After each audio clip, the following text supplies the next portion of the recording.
Hello and welcome to a Firstpost POV. In geopolitics, we often say that a country's influence depends on hard factors like its military, its geographical size, or its population. But in recent years, one tiny country has been punching above its weight consistently, and that's Qatar. Donald Trump, in this week, signed an executive order that effectively assures the security of the state of Qatar. He has said that the United States will use all means, including military means if necessary, to defend Qatar from any foreign aggression. Many experts are saying that this reminds them of the sort of guarantees that the United States has given to its NATO countries. The question is, how reliable are these guarantees and how will it reshape the security infrastructure of West Asia? Let me put some of these questions to my guest, Dr Andreas Krieg, who's the Associate Professor for Security Studies at the King's College in London. Thank you so much, Doctor, for speaking to us on Firstpost. Thanks for having me. Let's talk about the trigger of this deal, because most of these mutual security or assistance deals are meant to deter a third party. In this case, who do you think that is? Is that Israel or Iran? I ask because both these countries launched airstrikes on Doha this year. That's true. I mean, over the last 3 months, Qatar was attacked twice, once from Iran and once from Israel.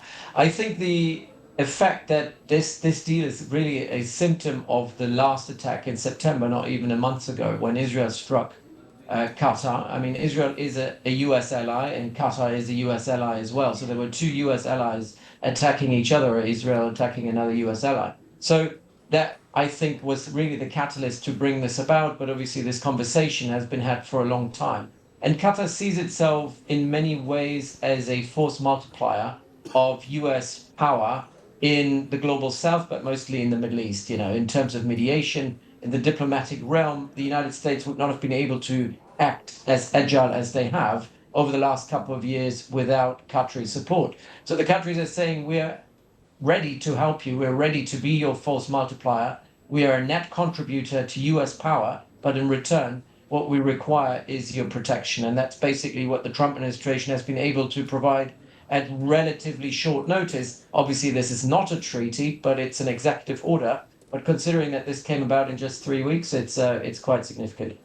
Now, the thing about some of these mutual security clauses and deals is they sound excellent on paper. You attack my friend, both of us will attack you or defend you from foreign aggression. But in practice, they don't really tend to play out as well. We saw some Trump allies speak out against this deal. They've said, for example, if Netanyahu were to go rogue again and launch another airstrike on Hamas targets in Doha, is the United States going to be at war with its own ally in Israel? So how realistic are these guarantees that the Trump administration is giving to Qatar? The devil here is in the detail, isn't it? I mean, if you read carefully, word by word, each sentence of this executive order, it's not an Article 5 sort of NATO treaty. First of all, it's not a treaty because it hasn't been ratified by Congress. It's an executive order. The wording also doesn't mean an attack on Qatar will be the same as an attack on the United States, which is basically what Article 5 stipulates in NATO. It says that an attack on Qatar will be a threat to US interests and to the United States and will be treated as such. So there is a bit of ambiguity in there in terms of how the United States will respond to it. It's quite clear that it will be classified as a threat to the US and the US will respond to threats, but how they will respond to it, that is up to the president then. And so it's not 100% a deterrent against Israel. I think Israel has shown under Netanyahu in particular that how rogue it has become as an actor in the region. And so I don't think this is a deterrent against Israel per se, at least not an all-encompassing deterrent. But I think it is certainly a step up from the sort of security guarantees that the United States have given to Qatar traditionally. But obviously it doesn't mean that the US will go to war with Israel. But there will be very serious consequences. There could be diplomatic nature. It could be a freezing of US military aid to Israel. And let's be clear, I mean, Israel cannot survive without US support. So Israel will have to think twice now whether they would take such a risk again. Will Qatar also be worried about the nature of these assurances? Like you mentioned, this is an executive order. It's not a treaty that's been ratified by the US Congress. And therefore, the next president after Donald Trump could easily just say, I'm not going to hold myself up to the promise that was made by Donald Trump. And therefore, we're withdrawing these security guarantees. So will Qatar be satisfied with this executive order, or will they push for something more concrete which at this point seems unlikely to pass through the US Congress. Yeah, I mean, there's other Gulf states have been in a similar position. They wanted for years, the Saudis in particular, for years wanted to have a very solid, similar to Article 5 treaty commitment of the United States to Saudi Arabia's security, and they didn't get it. And the reason being that there's just too much opposition in Congress. And Saudi Arabia is obviously a different kettle of fish from Qatar. But nonetheless, the US is trying to withdraw itself from any security commitments outside NATO, and even within NATO, they're trying to put a lot of these guarantees up for questioning at the moment. So, it's unlikely that Congress will ever agree to anything like this. But I think for the Qataris, for the moment, they'll be satisfied. That's as good as it gets in this short amount of time, as I said before. But I think they'll be trying to lobby at least for a treaty further down the line. We shouldn't also forget Qatar is a major non-NATO ally to the United States, which is another sort of interim designation that the United States gives to its partners. So it means that Qatar has already a special status in the Gulf for US interest and also for US sort of strategy in the region. And that's also due to the fact that they host Al Udeid, which is, if you will, a massive aircraft carrier right in the middle, right in the heart of Western Asia. And the Qataris are paying for it. And the United States has the benefit of using that airbase for all its kind of operations in the region. So that means Qatar always has an elevated status, and it's an institutional relationship that goes far beyond the relationship between Qatar and Trump. Do you see this unsettling the status quo within the Arab countries as well? Because like you mentioned, others like the Saudi Arabians and the Emiratis have long wanted these sort of guarantees. They've not got it yet. But at the same time, in the last couple of weeks, we saw Saudi Arabia sign some sort of a similar treaty with Pakistan. As if to say that the Americans are not giving us what we want, might as well turn to the Pakistanis. So do you think that this particular treaty or this an agreement that Trump has signed is sort of going to shift the status quo within the Arab world? It's quite clear the Israeli attack on Qatar is a game changer for Gulf security and Gulf security perceptions because, unlike Iran, Israel is an American ally, and America has always underwritten security in this part of the world. So if America is not more forthcoming in terms of giving security guarantees, the Gulf states will diversify. I think Qatar will probably not diversify. Qatar, its strategic culture is very much wedded to the United States. They've put all their eggs traditionally in the US basket. But the UAE and Saudi Arabia already are out to, shopping and looking for alternatives. These shifts won't come quickly. They won't happen overnight. It will, in the short term, they're all very much still in the US sort of sphere of influence, but they're trying to diversify. And the deal with Pakistan is a step into that direction. And, Pakistan, we have to read between the lines, but it looks like that Pakistan is extending its nuclear deterrence umbrella to Saudi Arabia. That is a very significant step. And that's a step I don't think the United States would be willing to make for any Gulf states, considering where the Gulf states are situated and the fact that they're right on this frontier of potential conflict with Iran, but also now conflict with Israel. It's a very unstable region. I don't think anyone in the United States wants to open another sort of commitment, which will drag US commitments, forces, and also taxpayers' money into this part of the world. Right.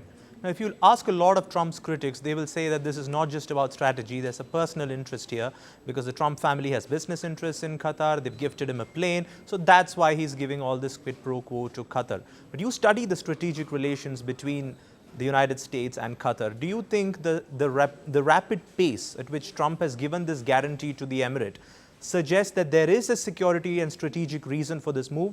Or is there credibility to the argument that this is more of a quid pro quo based on Trump's business and personal interests in Qatar?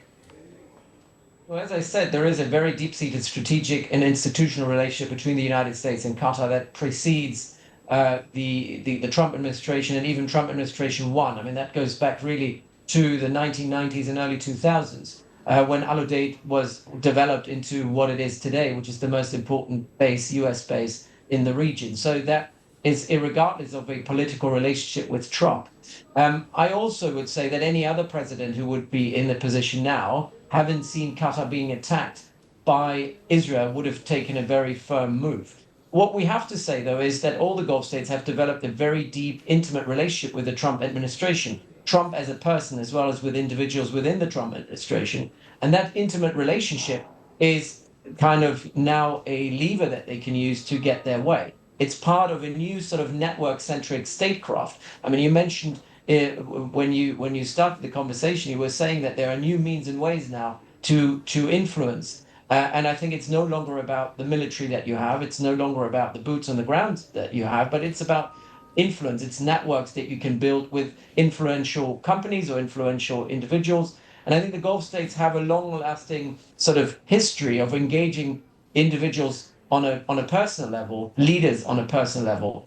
Institutions were always very personalized. So for them, it's quite natural to engage with someone like Trump, who also values personal relationships, who also values business and commercial entanglements in order to underwrite what are political relations. So I think in that respect, the Gulf states have found a kind of an easy way to engage with the Trump administration, and that can help to speed things up. And it's a direct line of communication to Trump directly, which very few countries in the world have. I would say even most of the European countries don't have such an intimate relationship with the Trump administration than, let's say, the UAE, Qatar, and also Saudi Arabia.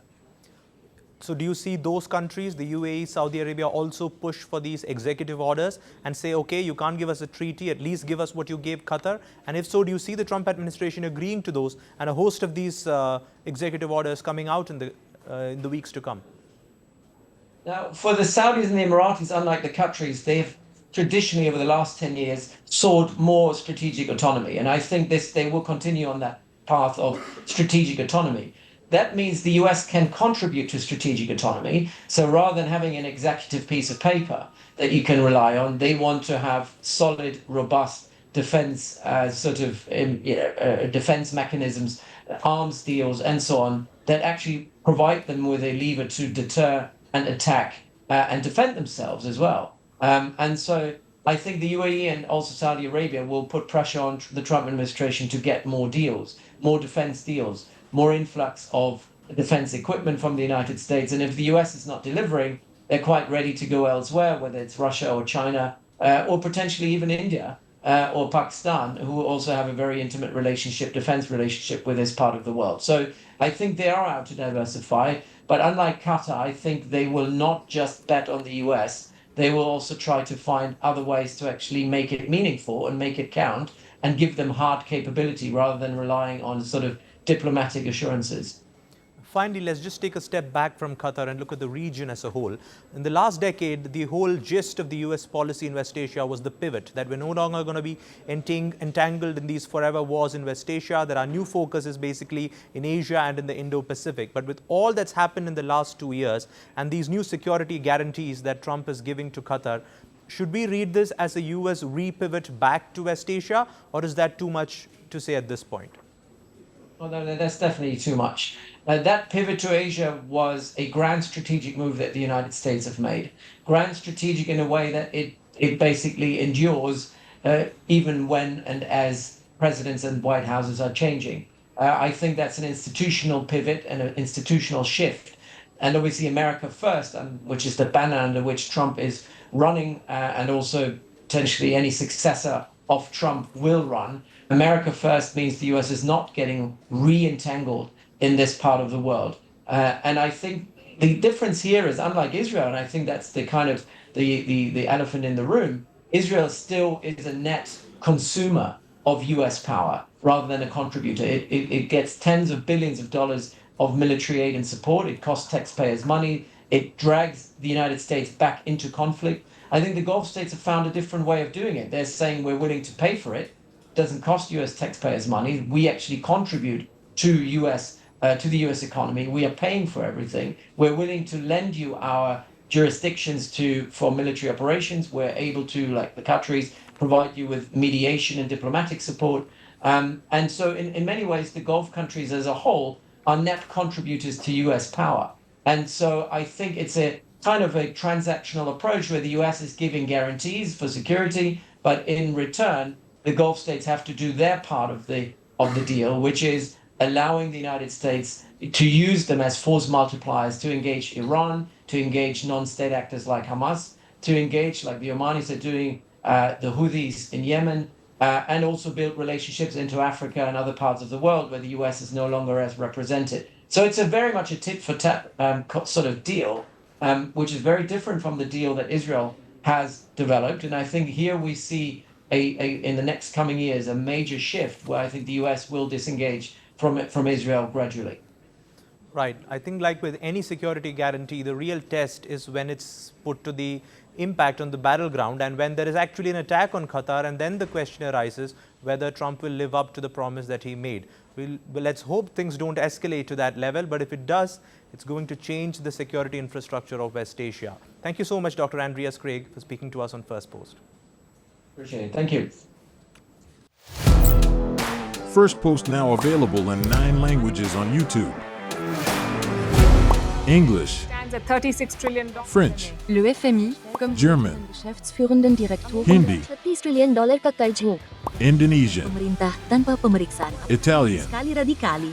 Japanese, 4 兆ドル以上も Portuguese, por causa do próprio balanço patrimonial. Spanish. Beautiful bill.